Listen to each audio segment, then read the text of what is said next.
बहुत पुरानी बात है। एक समृद्ध और शक्तिशाली राज्य में एक विद्वान रहता था जिसकी बुद्धिमत्ता और ज्ञान की प्रशंसा पूरे राज्य में होती थी।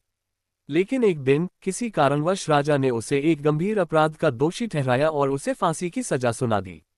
हालांकि राजा स्वयं भी विद्वानों का सम्मान करता था, इसलिए उसने उस विद्वान को एक आखिरी मौका देने का निश्चय किया।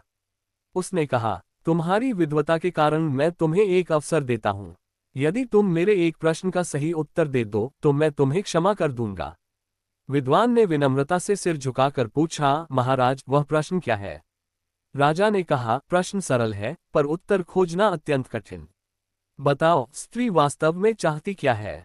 ये सुनते ही विद्वान गहरी सोच में पड़ गया। वह जानता था कि यह प्रश्न साधारण नहीं है। उसने राजा से थोड़ा समय मांगा। राजा ने कहा, मैं तुम्हें 1 वर्ष का समय देता हूँ। यदि 1 वर्ष के भीतर तुम सही उत्तर लेकर नहीं लौटे तो तुम्हें फांसी दी जाएगी। विद्वान पूरे राज्य में घूमने निकल पड़ा। उसने पंडितों, साधु संतों, ज्ञानी जनों और सामान्य जनों से यह प्रश्न पूछा। किसी ने कहा धन, तो किसी ने कहा प्रेम, किसी ने सुरक्षा बताया, तो किसी ने सम्मान। लेकिन कोई उत्तर ऐसा नहीं था जो उसके मन को संतोष दे सके। एक दिन किसी वृद्ध व्यक्ति ने उसे बताया, दूर जंगल में एक रहस्यमयी भूतनी रहती है जो हर प्रश्न का उत्तर जानती है। शायद वही तुम्हारी मदद कर सके। आखिरी उम्मीद के सहारे वह विद्वान जंगल की ओर चल पड़ा। वहां घने वृक्षों के बीच उसे वह भूतनी मिली। विद्वान ने उसे अपना प्रश्न बताया। भूतनी हंसी और बोली, मैं तुम्हारे प्रश्न का उत्तर जानती हूँ, लेकिन उसके बदले मुझे तुमसे एक चीज चाहिए, विवाह। विद्वान चौंक गया, लेकिन उसने सोचा, अगर उत्तर नहीं मिला तो जान से जाऊंगा ही। क्यों न विवाह करके उत्तर जान लूं। उसने भूतनी की शर्त मान ली और वही विवाह संपन्न हो गया। विवाह के बाद भूतनी ने कहा, मैं तुम्हें एक और वरदान देती हूँ। मैं दिन में 12 घंटे एक सुंदर परी बनकर रहूंगी और बाकी 12 घंटे भूतनी।